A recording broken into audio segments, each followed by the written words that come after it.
Okay, hai, Assalamualaikum semua penonton-penonton di saluran YouTube Budi Channel. Kita hari ini bersama dengan Datuk Aisyah ataupun lebih mesra kita panggil Kak Aisyah lah. Kita ucapkan tahniah sebab hari ini adalah merupakan hari yang bersejarah jugalah. Sebab dah lama peminat-peminat Kak Aisyah orang kata tak ada buah tangan terbaru kan. So betul. Pelancaran single Ketentuan Takdir. Ketentuan Takdir ya. So mungkin boleh ceritakan sedikit macam mana orang kata nak melahirkan single ni. Mungkin mana dapat idea dan juga karya ni dari mana. Okey. Memang dah lama juga semenjak single yang sebelum ni malah Kak Aisyah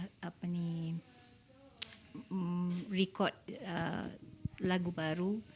Jadi memang ialah dengan pandemik COVID semua, jadi semua pun macam pening je, semua tak ada kerja dan semuanya. Jadi macam Kak Aisyah dalam masa PKP tu banyak masa untuk berfikir. Sebenarnya kita had a lot of time kan, jadi banyak berfikir dan Kak Aisyah buat keputusan okay, I akan teruskan berkarya. Dan so berapa lama tak menghasilkan, tak launching lagu single? Lama juga dah. Semenjak daripada GV. 2000 dalam 3 tahun. 3 tahun lah. So the last single sebelum ni? Mala. So masa tu Kak Aisyah kata okay. Masa PKP tu kita banyak masa berfikir, I nak continue. Tak kira lah sekarang zaman views, zaman TikTok. Zaman TikTok. Jadi macam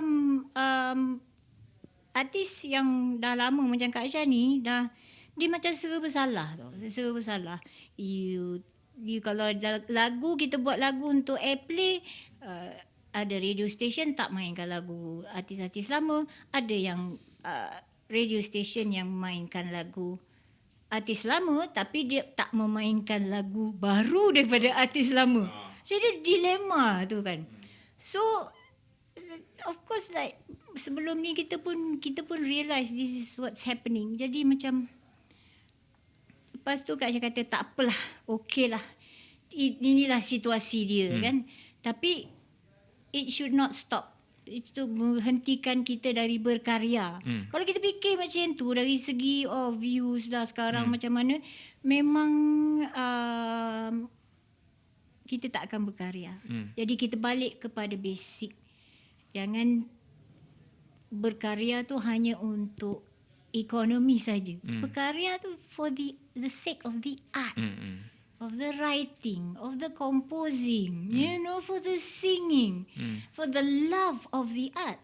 Jadi balik tu basic. Dan Kak Aisyah ditemukan pula melalui media sosial seorang penulis komposer lagu yang muda. Siapa nama dia? Amri, yang tadi. Amri. Okey. Dan dia contact, dia DM bagi, dia kata dia ada lagu, would you like to listen, and then dia pun ada tulis lagu untuk artis lain. So I kata mula okay ada lagi banyak. Dia ni sangat prolific dia punya lagu sampai sekarang pun. Ni baru kita dah record Ketentuan Takdir, lepas tu kita ada dia. Ni dia dah bagi lagi lagu. So banyak lagu dia bagi. Dia bagi. I kata nanti bulan ni akan sibuk sangat, belum sempat dengar lagi. Belum pasal lagu, nak pilih lagu ni kita kena relax. Kita ada masa untuk digest. Dia kata dia dah relax, kita settlekan satu-satu. Dan dia pun berfikir macam tu. Kita jalan je, media sosial ada. Tak kira lah. Okey lah, tak apalah kalau kita punya sebagai artis lama kita punya views pun tak melonjak macam apa tu. Tapi we are still here. The system may be a bit different, but we're still here. And itu bagi Kak Aisyah satu accomplishment in its own. Dan kita harapkan mungkin kalau bagi Kak Aisyah untuk menambahkan khazanah koleksi lagu-lagu. Kalau tidak, So tak adalah orang nak minta janji manismu setiap Aduh, persembahan. akak letih deh. Asyik kalau bulan raya, alah lagu tu lagi, Yalah, lagu tu tinggi Ah. So sampai sekarang masih lagi maintain vokal. Orang kata kalau Original. janji manismu masih lagi boleh bawa kan. Alhamdulillah, So adakah original. cabaran tu setimpal dengan ketentuan takdir ni macam mana Ya. lagu tu Ketentuan tadi pun lebih kurang juga cekik sikit lah. ini kan. Tapi bukannya kita saja-saja nak buat lagu macam tu lah. Pasal itu memang I punya vocal range sampai hari ni pun. So kita memang kalau kita buat lagu, of course kita akan buat lagu tu dalam vocal range artis tu. So kita buat macam tu lah. Tapi ada juga kita lagu baru kita yang lain pun kita tak guna pun vocal range yang tinggi tu, kita nyanyi santai-santai je. So ada kepelbagaian. Bagi Kak Syah it's like I continue to work. Saya continue terus berkarya, terus menyanyi dan tak nak fikir sangatlah penerimaan. Kita cubalah promosi tapi tak tahulah. Mungkin nak kena buat marketing yang drastik. Sekarang nak kena ada gimmick. Yeah. Kak Aisyah, sekarang kena ada gimmick dan juga orang kata kontroversi sedikit. Baru orang kata pasal. macam, wah, Kak Aisyah ada lagu baru. So, penting tak gimmick ataupun orang kata kontroversi di sebalik lagu tu? I lah orang gimmick. Kalau you tengok Janji Manismu, I lah yang bawa back. Orang ingat, tak ingat, kadang tak ingat tajuk lagu tu. Orang ingat lagu back. You know. Tapi I rasa pada kita kena tepat kepada usia individu Pasal Kak artis. Aisyah bukan level untuk buat gimmick lagi kan. So obviously orang naturally tahu. Orang dah melalui tahu news. dah. Orang dah tahu dah. Peminat InsyaAllah yang peminat yang hardcore akan follow. Cuma sama ada peminat yang pendengar baru boleh terima itu saja. Jadi macam Kak Aisyah, gimmick-gimmick sikit-sikit boleh lah. Boleh Tapi jangan drastik dan jangan sampai bagi Kak Aisyah menjahanamkan industri muzik tu Tapi sendiri. dengar cerita untuk lagu ni, katanya dah ada muzik video, dah di-up kan? Ya. So hari tu adalah juga terdengar bila ada something wrong dengan music video tu. Itu. Dan membuatkan kena upload balik. Ya. Jadi zero. Itu hilang views. Itu soalan you kena tanya dengan record company. Berkata Apa itu masalah? daripada Tapi membuatkan their side. akak pun melenting jugalah. Kata, Dia alah. penat dek. Jenuh akak. Dengarlah, tengoklah video dengarlah lagu kali kena delete Kena tu. delete. Memanglah Zero balik, upset. zero views. Ya. Tapi itu bukanlah salah satu pada gimmick. Bukan gimmick Bukan Tapi itu betul-betul tapi wartawan happen. semua dah highlight dekat Ya, portal dengan ya. berita. Okey, dari sudut pemahaman lirik dan juga maksud yang tersirat dalam lagu ni, adakah yang menceritakan kehidupan Kak Aisyah sendiri? You all semua pun tahu cerita Kak Aisyah yang penuh WhatsApp aku kadang dengar bila keluar.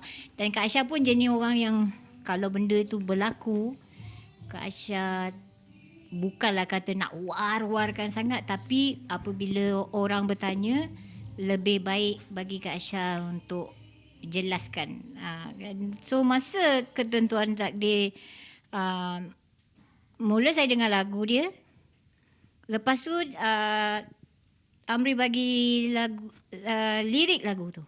Lepas tu lirik lagu daripada Datuk Hafsah Hassan. Saya kata, Datuk ni, cerita Datuk Hafsah Hassan ni, I tak tahu dia punya insting dia kuat. Every point of my life, bila I ada crisis or relationship crisis, dia akan tulis lirik lagu yang berkenaan. Kemaafan dendam yang terindah,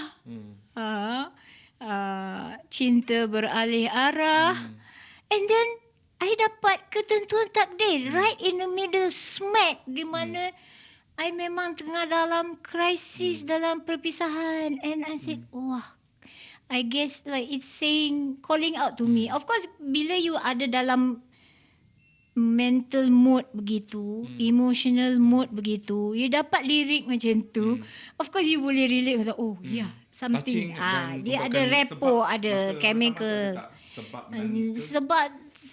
Sebab tu kita tak tunjuk sebab kita di hadapan, tapi memang lirik tu menyentuh dan kita boleh relate.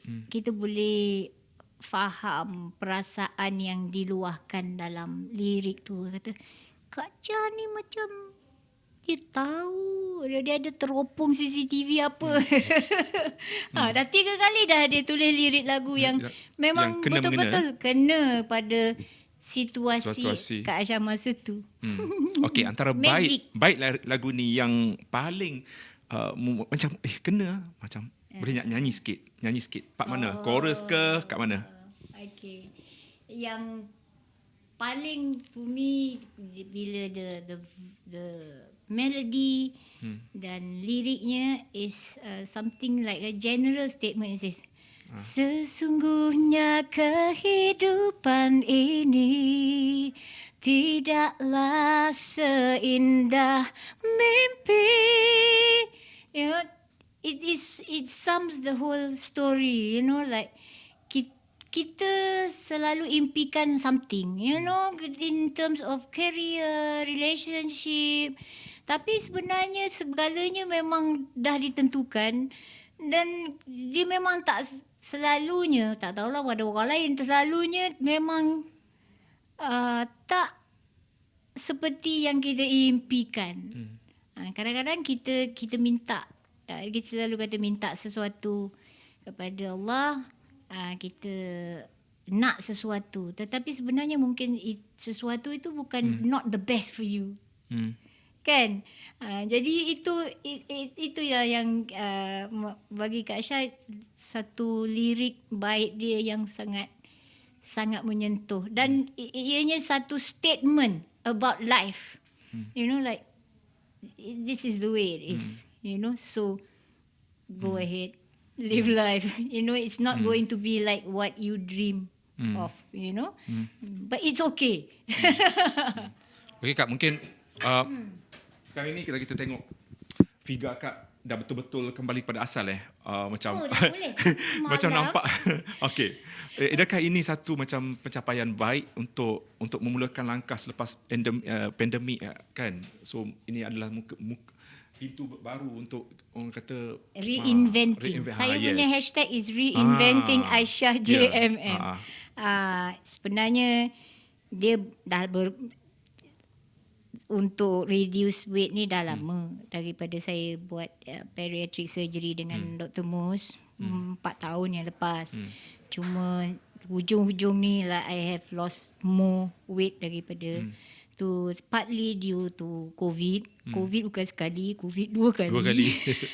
So itu juga ada long COVID effect, kesan-kesan long COVID tu mana selera makan kurang. So you imagine, I memang tak, kerana bariatrik tu perut kita dah kecil, kita tak makan banyak. Lepas tu selera pun daripada saya first COVID sampai ke COVID yang second tu, dalam masa 6 bulan I lost another 10 kilos. Wow. Daripada I dah lost yang daripada 4 tahun dengan bariatrik tu. So my total weight loss is 46 kg. Sekarang? Ya. Wow, bukan saya 46 kg. Total loss. Yang loss. So sekarang 46 kalau kg. boleh wawarkan berapa kg dah? Janganlah cakap. Nanti berapa? bila I dah dapat, I buat through stages. First stage is my lump sum punya tu, which was 40 kg. That was my first target. Second target tu I tambah 40 kg. I reach that, I tambah lagi 5 kg kerana I nak masukkan diri I dalam kategori BMI yang healthy. Betul. Yang kira okey lah, normal. Sekarang ni my final target is to lose another like 5 to 7 kgs untuk imbangkan height dengan berat badan, which is another 5 kg ke 7 kg, tapi slow lah, tak adalah pula Kelang-kabut bulan raya ni kira haru. Dia dah start makan balik. Reinventing. Thank you to Dr. Mus juga ni. Ya, Okey, dan semalam, semalam, saya apa cerita? saya teruja Ha? kerana saya dapat pakai balik jaket. Wah. Satu jaket saya yang Perform masa mana tu? saya simpan time just after fan club punya time. Fan club dulu. Dulu memang I masuk tangan pun tak boleh. Sekarang I zip and longgar. Wah. Yeah, so like yay. So bolehlah nanti. So my boys are getting a bit worried. Mama is too pakai small. masa show nanti. So banyak masih simpan lagi. Taklah ada few pakaian lah. lama. Jadi itu macam satu tanda aras. Macam benchmark. ya, pasal baju-baju kita kadang sayang kan kita Yalah. nak. Lalu jadi Kak Syah tahulah, ini time 1996. I'm a bit of a hoarder jugalah. So memang that particular jacket memang I think it was like a size 8, which means that I dah balik ke size when I was with the fan club. Okey, kita sentuh sedikit untuk persembahan konsert. Ni konsert yang kira besar jugalah di Dewan Philharmonic Petronas. Yeah. So mungkin sebelum-sebelum tu mungkin ada persembahan-persembahan kecil lah kan. So untuk persembahan DFP ni mungkin apa yang Kak Aisyah boleh perkatakan? Adakah lagu Kententuan Takdir ni akan dinyanyikan juga ke macam mana? Okey. Sebenarnya sangat nervous kerana faktor usia. Untuk menyanyikan, kalau saya ingat, because konsert ni memang konsert yang telah ditunda. So yang saya ingat, saya punya set list was in total like 23 lagu. Wow, 23 lagu, tapi bukan semua lagu yang full lah. Medley lah. Ada yang medley, tapi that's like 23 songs satu. So bagi Kak Syah satu cabaran yang sangat besar pada usia.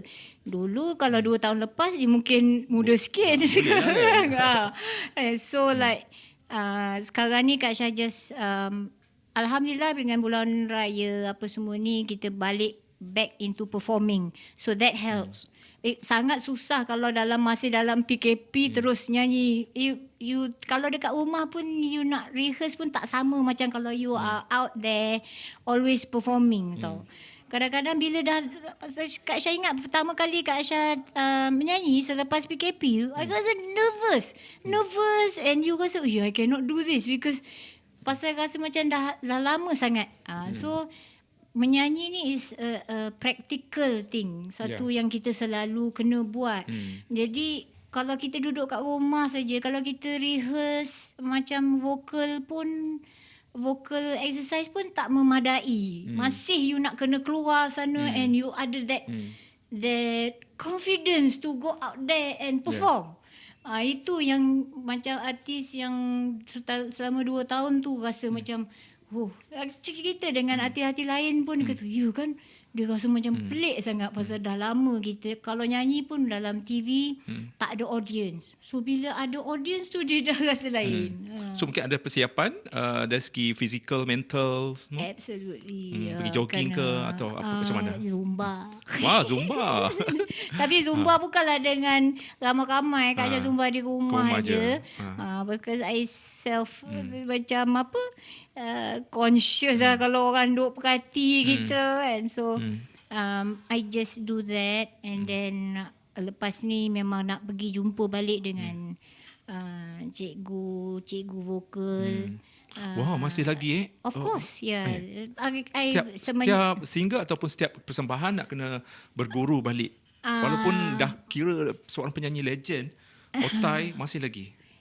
Ilmu itu luas. Ilmu bukan semua ilmu tu Allah jadikan luas. Jadi dengan semua kalau I ada masa I nak pergi belajar dengan all teachers. Because kita akan learn something new from every different teacher.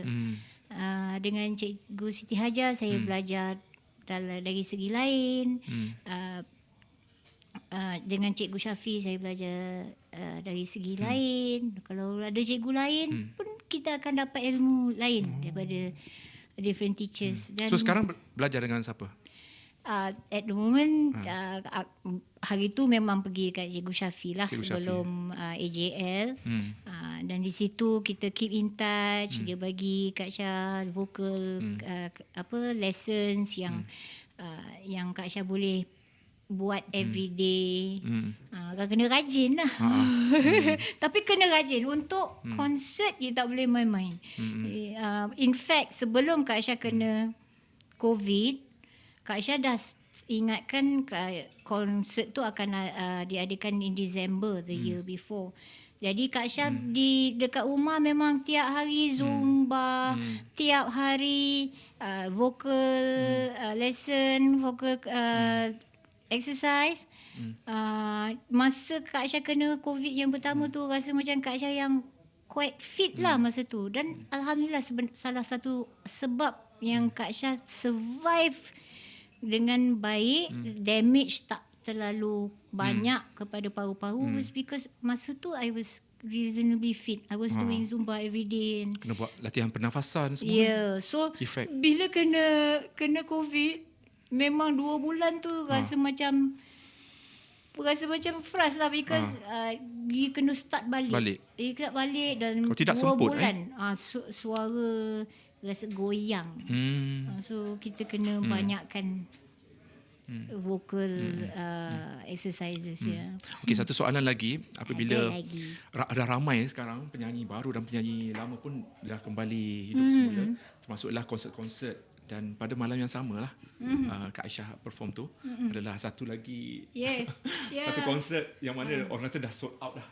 Sold out dah tiket dia. Apa komen Kak Aisyah dari segi macam pada malam tu ialah peminat lain-lain, peminat Anwar Zain dengan Zain Azim lain, tapi Kak Aisyah lain. Mungkin apa komen Kak Aisyah macam mana nak memanggil semua peminat-peminat Kak Aisyah datang, orang kata inilah masanya. I am frust. I nak pergi tengok dia orang. Orang je tak jangka. Je lah satu malam je kan. Anwar Zain. Oh, akak minat ZZ juga. Yes. Support each other. Of course. I mean like kita always like kalau ada siapa-siapa yang buat konsert, kita mesti jom pergi tengok. Hari tu I nak pergi tengok yang S. Atan punya tribute kan. Hari Raya kita ada konsert. show tak. Kata Allah frustnya. Well, we are discussing about that. Rasa macam I leave it up to MPO. DFP sama ada dia nak adjust the date ataupun nak stick to the same date. Bagi I tak kisah kalau kita adjust a little bit of date, because I rasa ada kemungkinan yang kita punya fans pun overlap. Media pun akan overlap. Ya, betul. Which is a shame. Macam Kan? mana? Because kita tak buat concerts every day. Yeah. So kalau ada overlap macam tu, the media is going to be split. Fans are going to be split. So I tak kisah kalau kita do a little bit later, the week after or apa tu, kalau DFP boleh adjust, I'm okay. Dan I dapat pergi tengok dia. Ya. Kita tengok sama-sama nanti. Yes. Kalau boleh diawalkan ke. Dipindalah tarikh So dia. macam I macam tersenyap bila tengok, alamak, you know, alamak of all the dates kan. Tapi tak apa, benda ni kita buat kan. So I hope segala apa yang telah berlaku mengganggu jiwa dan keyakinanku.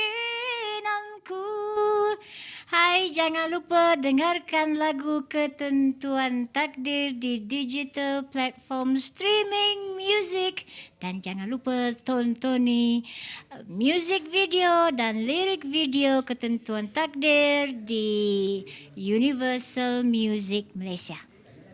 YouTube. YouTube. Okeylah tu. Okey, terima kasih banyak.